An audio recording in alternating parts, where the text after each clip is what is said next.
C'était une perspective et c'est désormais une réalité. L'Occident est en train de préparer la relève de l'armée ukrainienne, sans doute dans la perspective de la contre-offensive qu'on évoque de plus en plus souvent. Blindés, chars, canons et même avions de chasse, des milliers de soldats ukrainiens sont de fait en train d'être formés sur le sol occidental dans plusieurs pays. Et le symbole peut-être de ce mouvement, c'est que 2 pilotes de chasse ukrainiens sont arrivés en Arizona. Je ne sais pas si on dit en Arizona ou dans l'Arizona.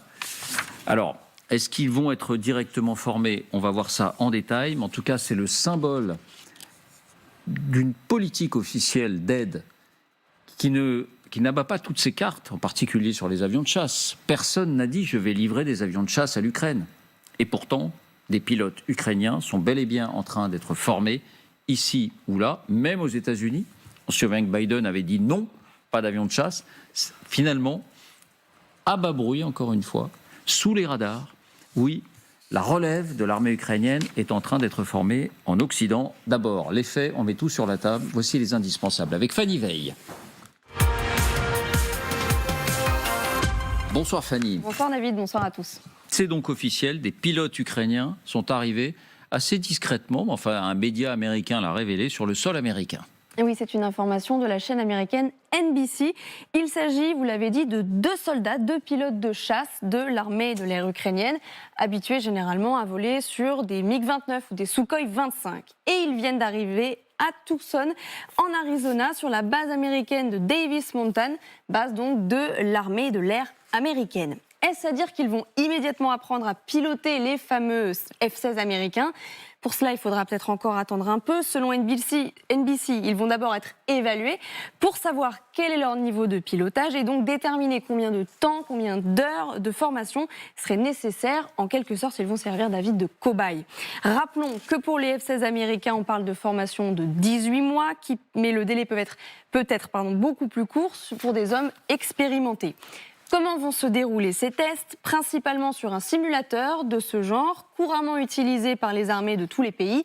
Point important, ils ne sont pour l'instant ces pilotes que 2, mais une dizaine d'autres pourraient les rejoindre, si ce n'est pas déjà le cas, dans le courant du mois. Pourquoi cette image est-elle importante? Parce que tout le monde, vous l'avez dit, a en mémoire le mot de Joe Biden quand on lui parlait de livraison d'avions américains à Kiev. Il avait tout simplement dit non. Il semble donc que la réponse ne soit pas aussi tranchée. Voilà, ils ne sont que 2, peut-être 10 bientôt, mais c'est un symbole. Et c'est un symbole fort, surtout que d'autres pays alliés des États-Unis ont pris les devants. Oui, le mouvement est bel et bien lancé. Depuis plusieurs jours, d'autres pilotes ukrainiens ont commencé leur entraînement. En Angleterre, cette fois, sur ces avions. Les voici, les Typhoon, des avions de chasse aux normes de l'OTAN ou des Hawk T2 qui servent régulièrement d'avions école pour les pilotes britanniques eux-mêmes. Combien sont-ils ces pilotes ukrainiens? L'information est secret défense. Ce que l'on sait en revanche, c'est que dès la fin de l'année dernière, l'armée de l'air ukrainienne, très prévoyante, avait sélectionné une 50aine de pilotes prêts à partir en formation, des hommes aguerris avec une solide expérience sur les avions soviétiques et dont certains avaient en plus déjà suivi des exercices avec l'armée de l'air américaine avant la guerre avec la Russie. Même secret, David, sur la durée de cette formation, il est question selon les Britanniques de 6 mois. En tout cas, les États-Unis et le Royaume-Uni ne sont que la partie émergée de l'iceberg. Mateusz Morawiecki, le Premier ministre de la Pologne, indiquait ceci il y a quelques jours. Nous sommes prêts à mener une telle formation sur des chasseurs F-16 en Pologne. Il est très important, dit-il aussi, que le ciel ukrainien soit enfin sûr. Bref, le Premier ministre letton, Artur Krišjānis résume les choses à sa manière. La livraison d'avions de chasse n'est qu'une question de temps. La Lettonie, membre de l'OTAN, membre de l'Alliance Atlantique. Et dans le même temps, alors que l'Ukraine attend des livraisons de chars d'assaut, eh bien des centaines, des milliers de pilotes de chars ukrainiens, eux aussi, sont accueillis en Occident. Oui, et là, c'est une opération, David, d'une toute autre ampleur. Une centaine de pilotes de chars sont en ce moment même en plein exercice sur les fameux Léopard 2 allemands. Ils sont en Pologne, sur la base de Świętochów, c'est au sud-ouest du pays. Et en voici les premières images. Le début de la formation se fait là aussi sur un simulateur, une sorte de poste de commandement du Léopard, reconstitué, vous le voyez, en intérieur, qui est ouvert pour que l'on puisse examiner le pilote. C'est là que les Ukrainiens apprennent à piloter, à charger le canon, à manœuvrer. On les voit ici à l'œuvre, avant de s'entraîner cette fois à l'air libre sur de vrais chars Léopard. Une centaine d'autres ont également commencé leur formation aussi dans le sud de l'Angleterre sur cette fois les fameux chars Challenger britanniques. Normalement, la formation dure 7 semaines, mais pour les Ukrainiens, elle serait accélérée et réduite à 21 jours selon un militaire britannique responsable de la formation. Donc, si on se résume, une centaine de soldats en Pologne, une centaine en Grande-Bretagne. Si l'on considère d'autres types de blindés comme les Bradley américains, là, ce sont 600 soldats qui viennent d'achever leur formation sur une base américaine en Allemagne. Une autre promotion, entre guillemets, va prendre le relais. Bref, on peut dire, sans exagérer, David, que ce sont en ce moment des milliers de soldats ukrainiens qui sont en train de former une nouvelle force vive pour cette armée de Kiev. Ce n'est plus un projet, c'est désormais une réalité avec une perspective, évidemment, la contre-offensive que prépare l'armée ukrainienne. Oui, on n'a pas parlé de la France, évidemment, où il y a aussi, on ne connaît pas le chiffre, mais la France qui livre des chars légers. Jusqu'à présent, elle formait des Ukrainiens, des soldats ukrainiens à ses canons César. Elle en forme aussi pour ses chars légers, la République tchèque également. Bref, est-ce qu'on est en train d'assister, Général Trinquant, oui, à la formation de cette relève de l'armée ukrainienne, peut-être pas en nombre, mais en tout cas en qualité, qui va mener la contre-offensive. Oui, alors juste trois choses. D'abord, la formation, ça fait plusieurs mois qu'elle a commencé. Vous parliez des Césars en France, par exemple. On a formé les artilleurs en France, maintenant, il y a un petit moment. Hein. Mais est-ce qu'elle n'a pas changé d'échelle ? Alors, je répète, au début, c'était essentiellement pour s'adapter au matériel qui avait été donné. Je parle des Césars, mais aussi une formation plus globale et plus fondamentale. 10 000 soldats formés en Grande-Bretagne. Une mission européenne pour former 15 000 soldats. Mission européenne. Donc ça veut dire financé, etc., par l'Union européenne, avec formation en Pologne et en Allemagne en particulier. Et là-dedans, vous avez deux types de formation. La formation générale, être capable avec un groupe tactique de faire de la manœuvre interarmes, voire interarmée, ce qui est quand même quelque chose d'assez compliqué avec les différents systèmes solaires, artillerie, chars, infanterie, etc. Donc c'est cette formation-là. La formation spécialisée, déminage, artilleurs, blindés, donc toutes ces formations spécialisées. Donc ça a commencé depuis plusieurs mois, mais c'est vrai qu'on en parle maintenant parce que, en fait, ils atteignent bientôt le moment où ils sont prêts. Et il doit y avoir convergence des trajectoires entre la formation et la livraison des matériels, de façon à ce que les mêmes puissent former des brigades blindées aidant à la contre-attaque. Ça, c'est pour la formation, j'allais dire, du terrain que je suis et sur lequel je comprends à peu près les choses. Sur la formation des aviateurs, je trouve que c'est assez intéressant parce que les démarches américaines ou britanniques, puisque les Britanniques les forment aussi, en fait, c'est une façon... Les militaires, vous savez, on attend toujours la décision politique. Tout le monde dit, un jour va venir la décision des aviateurs. Et là, on va vous dire, pourquoi ils ne décollent pas ? Et donc, les militaires préemptent en formant les gens avant, pour que le jour où le politique va se décider à dire « ça y est, on les forme », on ne dise pas « attendez, il faut un an pour les former ». Ils vont les évaluer sur les simulateurs. Alors les simulateurs, c'est vrai pour les avions, pour les chars. Maintenant, c'est des systèmes extrêmement économiques qui permettent de former des gens de façon permanente, sans utiliser de gasoil, sans risquer de casser les engins, etc., etc. Donc, je pense que la nouvelle... Vous avez déjà pratiqué vous-même les simulateurs ? Ah bien sûr, oui, on est obligé dans les chars. Ah oui, bien sûr, dans les chars, on est obligé. Maintenant, si vous voulez, vous faites travailler les gens en permanence dans les simulateurs, il y en a dans les régiments, et ça évite de sortir les engins en permanence, ce qui coûte très cher. Et c'est vraiment la même chose. Vous êtes dans un simulateur, c'est vraiment comme si vous étiez dans un char. La seule chose, quand vous tirez au canon, le tir au canon n'est pas exactement le même. C'est vrai, le pilotage, c'est étonnamment réaliste. Vous sortez de piste, vous vous retournez avec votre char. Hein. Dans le simulateur. Dans le simulateur, ouais. Alors, l'avantage, c'est que vous cassez pas le char. Mais vous en prenez un peu les coups. Hein. En revanche, au moment du tir, c'est vrai que c'est pas exactement la même chose au moment du tir. Donc, il y a toujours l'appréhension. Peut-être le stress n'est pas le même aussi. Bien sûr. Oui. Le stress n'est pas le même. Alors, les instructeurs sont très forts. Hein. Ils vous mettent du stress en permanence, le réseau radio qui cale, le problème mécanique qui ne fonctionne pas. On vous introduit tout ça, la vitesse du vent, la température, tout ça. On vous introduit ces trucs-là. Mais donc, pour revenir simplement à la décision qui semble être prise par les armées de former des pilotes d'aviation, je trouve que c'est très intéressant. Ça veut dire que les armées se disent, un jour, il y aura la décision politique. Comme le Donc, Premier autant ministre, s'y préparer maintenant. Comme le Premier ministre. Et on gagne Letton. beaucoup de temps. Exactement. Simplement, d'un point de vue militaire, général, est-ce que pour vous, ces milliers de soldats, avec le matériel qui va avec, parfaitement formés pour les utiliser, vont être un élément important de cette contre-offensive ukrainienne? Un élément décisif. Un élément décisif. Décisif. Parce qu'il va falloir mettre en œuvre tous ces matériels très différents et que les Ukrainiens n'avaient pas l'habitude de pratiquer. Mais en plus, il va falloir globalement savoir les intégrer dans une manœuvre interarmes.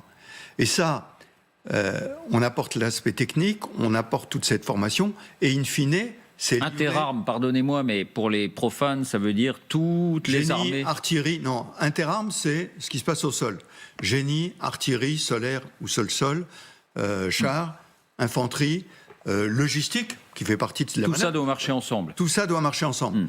Alors le plus, c'est la manœuvre interarmée, c'est-à-dire à quel moment l'aviation, les hélicoptères, etc. interviennent. Je pense que là, ça va être un peu moins le sujet. Donc il y a l'interarme et puis l'interarmée. Voilà, d'accord. exactement. L'interarmée, c'est terre-air-mer. Et là, tout ceci est livré aux états-majors ukrainiens, qui doivent s'entraîner aussi, et ensuite la manœuvre, elle est montée par les Ukrainiens.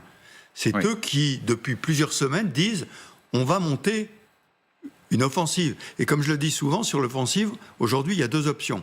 L'offensive maintenant, dans les semaines qui viennent, là, avec le matériel déjà disponible, donc assez peu de matériel occidental, uniquement le matériel déjà en dotation dans l'armée ukrainienne, soit l'offensive à la fin du printemps, au début de l'été, avec le matériel occidental.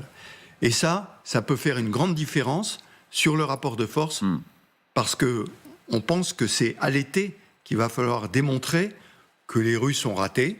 On parlera peut-être de Bakhmout, mais que leur offensive ne fonctionne pas. Mais qu'en revanche, les Ukrainiens sont capables de monter une offensive comme celle qu'ils ont montée à Kharkiv, par exemple, au mois de septembre. Mais dernier point, puis je vous donne la parole. Si on compte sur une contre-offensive avec les soldats formés et le matériel occidental qui va avec, pour vous, c'est pas avant le début de l'été. Ça n'est pas avant le début de l'été. Écoutez, les chars, on en parle. Il y en a 3 ou 4 qui sont arrivés en Pologne la semaine dernière. L'entraînement continue. On avait dit fin mars pour les chars, Léopard notamment. Alors, les chars français, les amis d'ICRC, c'était fin mars. Effectivement, je crois qu'ils sont là-bas la semaine prochaine avec des équipages entraînés en France. Les chars Léopard, ça dépend des pays. Quand ils arrivent d'Espagne, quand ils arrivent de Finlande, c'est plus compliqué que quand ils arrivent d'Allemagne ou de Pologne. Donc il faut amener tout ça, il faut mettre la logistique, il faut mettre en place les munitions, le carburant, les pièces détachées. Tout ça, ça prend du temps. Et c'est pour ça que moi je vois ça plutôt à la fin du printemps et au début de l'été. Et ceci est en lien, pardonnez-moi, je prends trop de temps, mais avec la manœuvre aujourd'hui à Bakhmout. C'est-à-dire, on tient pour user l'armée russe et permettre aux forces de se préparer pour une offensive. Vincent, est-ce que c'est effectivement à bas bruit la contre-offensive ukrainienne qui est en route? En tout cas, il s'agit des préparatifs pour rendre crédible le scénario d'une contre-offensive d'envergure, dès que les conditions climatiques et logistiques le permettront. Effectivement, je pense que les Occidentaux ont tiré les enseignements du semi-échec relatif aux chars. Il y avait une incertitude, donc aucune décision politique n'a été prise. Et aujourd'hui, on regrette amèrement les 4, 5 ou 6 mois perdus, qui contraignent justement l'armée ukrainienne à consacrer énormément d'énergie et d'hommes, il faut le dire, pour tenir et donc se donner le temps d'eux. Il y a un deuxième message, à mon avis, en filigrane. C'est un message qui est adressé à Moscou. C'est-à-dire que c'est aussi une manière de dire, vous vous souvenez de la phrase fameuse, le mantra de Poutine par rapport au spectre nucléaire, ce n'est pas du bluff. Eh bien, voilà, les Anglais disent « we mean it », on ne blague pas, on est sérieux. Ça veut dire que, quoi qu'il advienne, très bien, Biden dit non, pas de F-16 pour le moment, mais il a un adjoint à la défense, au Pentagone, qui dit la décision n'est pas prise. C'est pas la même chose. Niet et la décision reste à prendre, c'est pas la même chose. Et on pourrait effectivement rééditer le syndrome des chars lourds, c'est-à-dire on hésite, on dit non, c'est compliqué, mais pourquoi, etc. Mais Ça veut dire qu'on s'y prépare. Et donc, c'est à mon avis un signal qui est également adressé à Poutine directement. Antoine Arjakovski, on a toutes les raisons de se féliciter finalement. On dit souvent qu'il y a un décalage entre les mots et les actes. Alors il y a peut-être un décalage entre les mots sur la livraison et puis les délais. Mais là, on voit que l'Occident prend ses responsabilités sur les soldats ukrainiens. Oui, c'est important et ça contraste avec le fait que c'est tout l'inverse du côté russe. C'est-à-dire que là, il y a un vrai travail de formation, de préparation professionnelle qui n'est pas le fait des Russes. Justement, les opérations inter-armes, ils ont échoué. Zaloujny a dit au mois d'octobre, donc le Zaloujny, c'est le patron de le chef d'état-major des armées ukrainiennes, il a dit on a mis 6 mois à battre une armée de professionnels, on va mettre 3 mois à écraser l'armée des amateurs.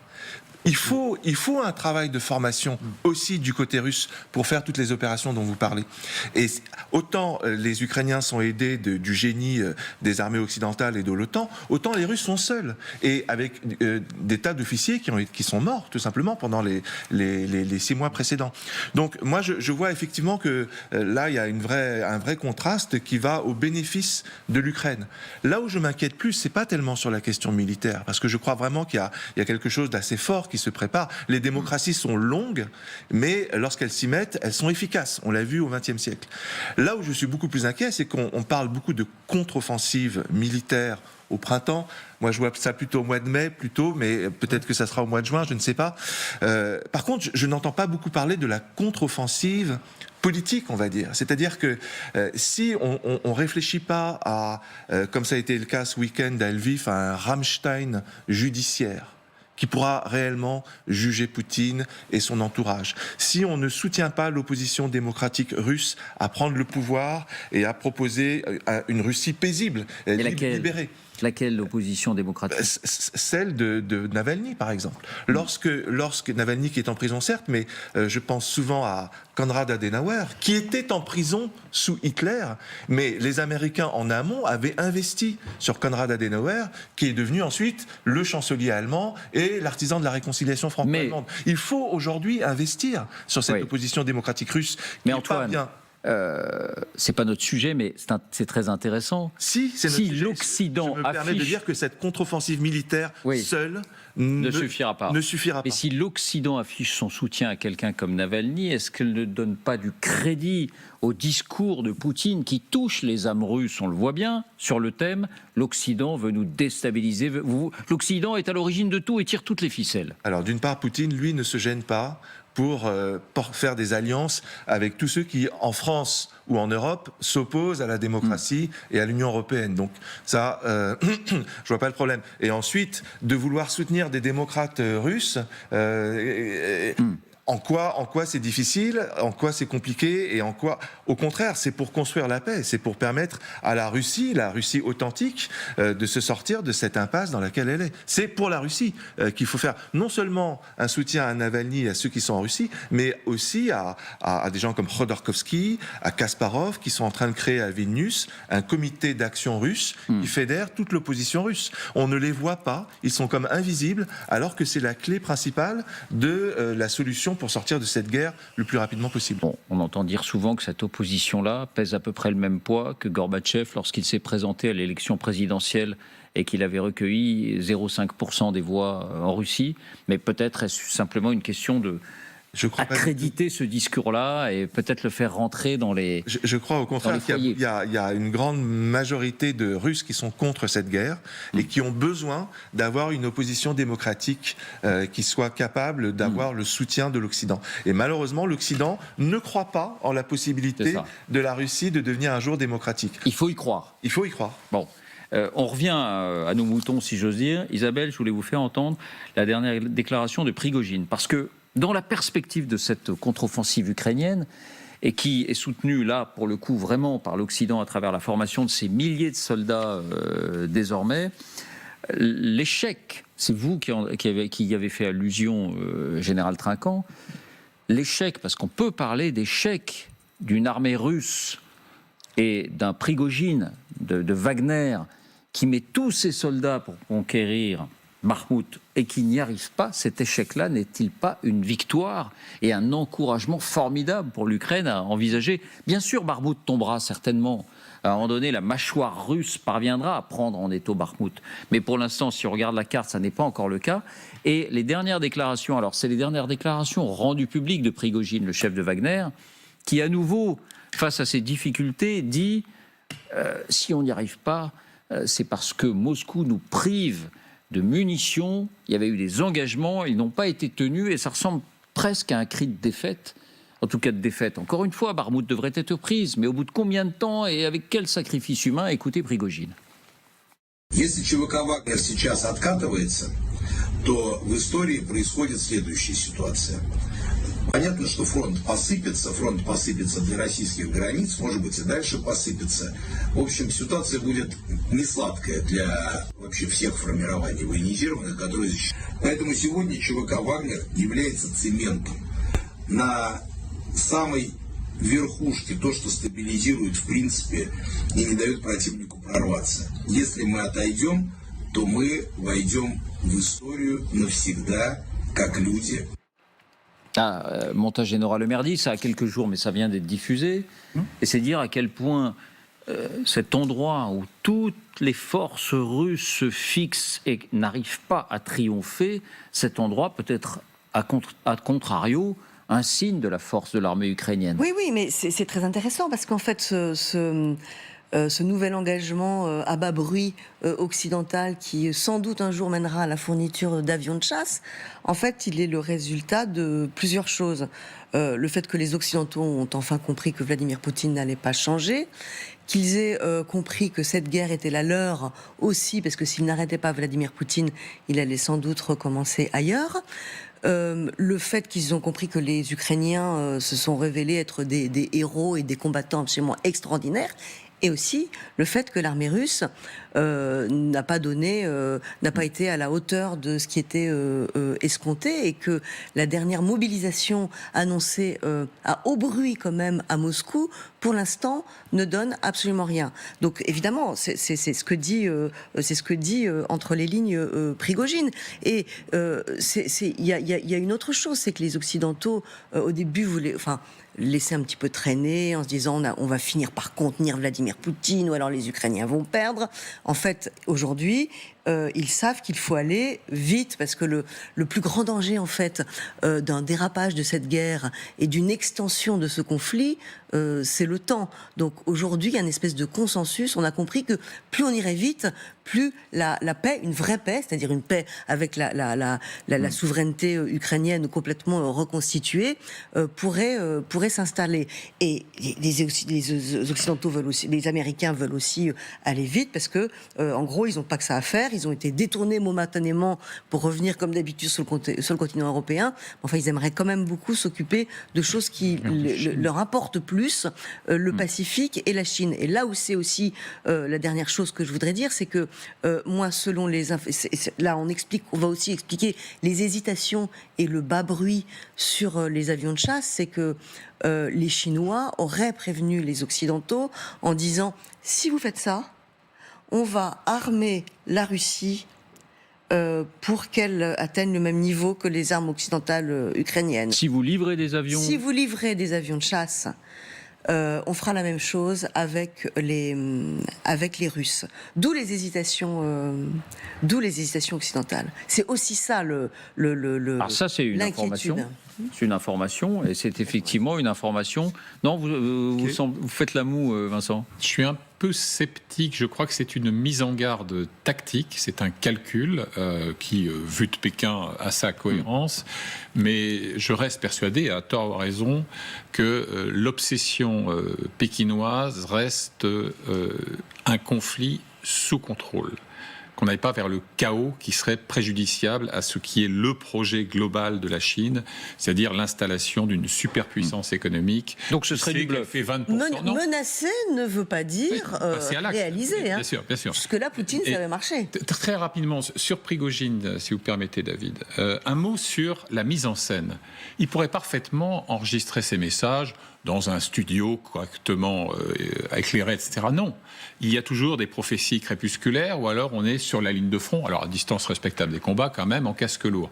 Donc c'est pour marquer l'urgence. Et son message-là, Et pour c'est marquer aussi la un différence avec Shoigu qui, lui, on ne le voit pas sur le front. Bien sûr. Le ministre de la Défense russe. Et il y a quand même quelque chose qui est de l'ordre de moi ou le chaos, ou si l'on préfère, sans moi, vous n'y arriverez pas, et contre moi, encore moins. Donc il y a un mélange de virilisme traditionnel chez Prigojine et de quelque chose qui est de l'ordre d'une crainte montante. Quand il dit, par exemple, si on ne parvient pas à s'emparer de Barmout, le front va s'effondrer et on va perdre la Crimée. C'est grosso modo ce qu'il dit dans ce message. C'est le début de la fin. Voilà. Donc il y a quelque chose qui est en train de se jouer autour de ça. Et pardon, sur le fond, vous pensez qu'il a raison? Si les Russes, malgré tous les efforts consentis, la concentration de troupes, le sacrifice des hommes, n'arrivent pas à prendre Barmout, ce qui semble improbable, mais s'ils n'y arrivent pas, est-ce qu'effectivement, d'une certaine manière, c'est l'armée russe qui est enfoncée Non, mais Bakhmout, et la carte est assez parlante pour ça. Ça fait combien de temps? Ça fait 6 mois qu'on en parle. 6 mois qu'on en parle. Depuis 6 mois, les Russes n'arrivent pas à le prendre. C'est ce qu'on appelle un abcès de fixation. Et là, la manœuvre ukrainienne est réussie. On ne parle que de Bakhmout. Tout se concentre sur Bakhmout. Ils perdent l'essentiel de leur force à Bakhmout. Guerre d'attrition. Pendant ce temps-là, ils ne s'occupent pas d'ailleurs. Et les Russes, eux, peuvent envisager, je dis bien envisager, je ne sais pas, puisque si ça peut être au mois de mai ou au mois de juin, ça va prendre du temps quand même, une contre-attaque ailleurs. Mais ils auront créé un accès de fixation où pendant 6 mois, les Russes auront combattu là-dessus. Donc évidemment, à la fin, si Bakhmout tombe, vous aurez sur tous les médias russes victoire, victoire, victoire. Mais la victoire, elle est ukrainienne, là.